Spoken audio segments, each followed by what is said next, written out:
बिहार की राजनीति हमेशा ही दिलचस्प रही है, लेकिन इस बार कुछ नया देखने को मिला।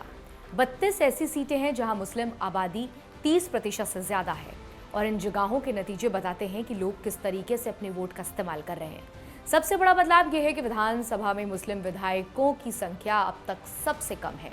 इस चुनाव की खास बात यह है कि आरजेडी लीडरशिप वाले महागठबंधन के खिलाफ वोट एकजुट होकर गए। मुस्लिम समुदाय जो 17% के साथ राज्य के सबसे बड़े वोटिंग समूह में से एक है, आमतौर पर आरजेडी को वोट देते हुए आए हैं, लेकिन इस बार कुछ लोगों ने अपनी पसंद बदली है। इसका मतलब ये है कि चुनाव सिर्फ जीत हार का सवाल नहीं, बल्कि वोटिंग की सोच और राजनीति की कहानी भी है। अब आपको इसका पूरा समीकरण समझाते हैं। दरअसल बिहार की राजनीति इस बार किसी बड़े ड्रामा से कम नहीं रही। 32 ऐसी कॉन्स्टिट्यूएंसीज रहीं जहां मुसलमान आबादी 30% से ज्यादा है। नतीजों ने दिखा दिया कि परंपरा धीरे धीरे बदल रही है। सबसे चौंकाने वाली बात यह कि विधानसभा चुनाव में मुस्लिम विधायकों की संख्या अब तक सबसे कम स्तर पर पहुंच गई है। इस बार का चुनाव सिर्फ नंबर्स या सीटों की लड़ाई नहीं था, बल्कि एक तयशुदा स्ट्रैटेजी का खेल था। आरजेडी नेतृत्व वाले महागठबंधन यानी एमजी के खिलाफ बिहार में मुस्लिम और यादव समुदाय हमेशा से ही राजनीति इक्वेशन में सबसे बड़े खिलाड़ी रहे हैं। मुस्लिम 17.7% और यादव 14.3%, लेकिन इस बार उनकी परंपरागत पसंद का असर उतना साफ नहीं दिखा।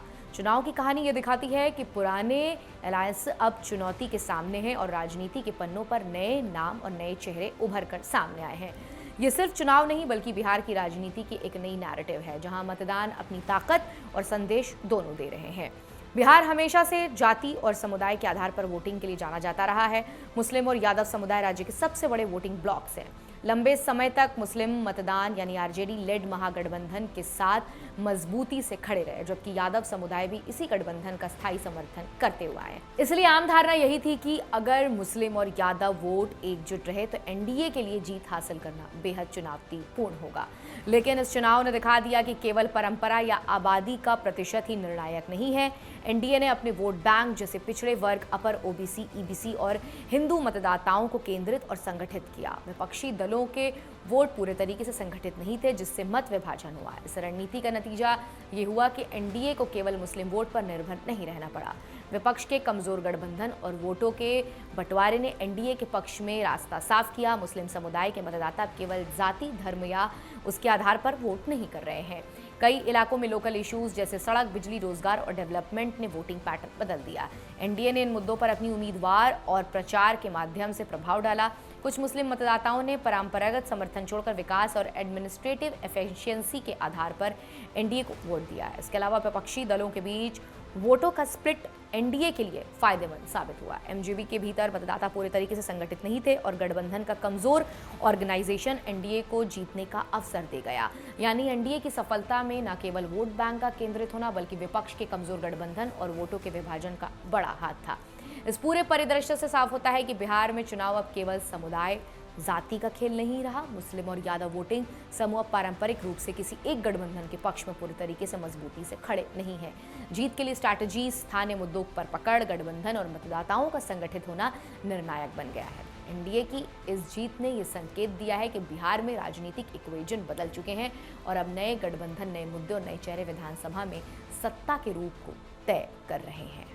बिहार की राजनीति लंबे समय से कास्ट बेस्ड और कम्युनिटी ड्राइवन रही है। 1990 के दशक से लेकर 2010 तक मुस्लिम और यादव समुदाय को एकजुट करने वाली राजनीति ने राज्य में आरजेडी लेड महागठबंधन को लगातार शक्ति दी। उस दौर में लालू प्रसाद यादव की लीडरशिप ने यादव मुस्लिम वोट को एक मजबूत वोट बैंक में बदल दिया। मुस्लिम समुदाय लगभग 17% और यादव लगभग 14% आबादी में शामिल थे और ये गठबंधन मुख्य रूप से सोशल जस्टिस, रिजर्वेशन और पिछड़े वर्ग के हितों को सुनिश्चित करने के लिए काम करता था। उस समय बिहार में चुनावी परिणाम लगभग प्रेडिक्टेबल होते थे। जहां महागठबंधन मजबूत था, वहीं एनडीए के लिए जीतना कठिन था। 2010 के बाद बिहार में नीतीश कुमार लेड जेडीयू की राजनीति ने इस परिदृश्य में नया डायमेंशन जोड़ा। नीतीश कुमार ने गवर्नेंस, लॉ, ऑर्डर और डेवलपमेंट फोकस पॉलिसीज पर जोर दिया, जिससे ये संदेश गया कि केवल कास्ट एथमेटिक निर्णायक नहीं होता है, बल्कि एनडीए ने पिछड़े और अपर ओबीसी वर्ग को संगठित करना शुरू किया और धीरे धीरे यादव और मुस्लिम वोटिंग ब्लॉक्स फ्रैक्चर्स दिखने लगे। इस दौर में स्थानीय मुद्दे जैसे roads, electricity, water supply, employment मतदाताओं के फैसले में महत्वपूर्ण भूमिका निभाने लगे, जिससे राजनीतिक रणनीति केवल कम्युनिटी लॉयल्टी तक सीमित नहीं रही। वर्तमान की बात करें तो आपको बता दें कि इस चुनाव ने इस बदलाव को स्पष्ट रूप से दिखाया। मुस्लिम और यादव वोट अब पुराने वोट बैंक की तरह कोएसिव नहीं रहे, बल्कि इलाकों में मुस्लिम मतदाताओं ने परंपरागत समर्थन छोड़कर डेवलपमेंट फोकस एनडीए कैंडिडेट को चुना।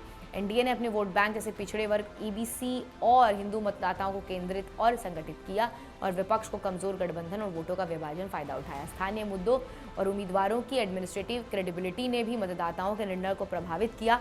इस चुनाव ने यह दिखाया कि बिहार की राजनीति अब केवल जाति और समुदाय तक सीमित नहीं रही है। पुराने गठबंधन कमजोर हुए हैं और नए नेता अलायंस और स्थानीय इशू विधानसभा की सत्ता को तय कर रहे हैं। एनडीए की जीत ये संकेत है कि राजनीति इक्वेशन बदल चुकी है और अब मतदाता अधिक इन्फॉर्म इशू पर फोकस्ड हैं और स्ट्रैटेजिक होकर अपनी ताकत और संदेश दोनों दे रहे हैं। बिहार में अब चुनाव केवल समुदाय जाति का खेल नहीं रहा, बल्कि स्ट्रैटेजी, लीडरशिप, इमेज और डेवलपमेंट नैरेटिव का खेल बन गया है।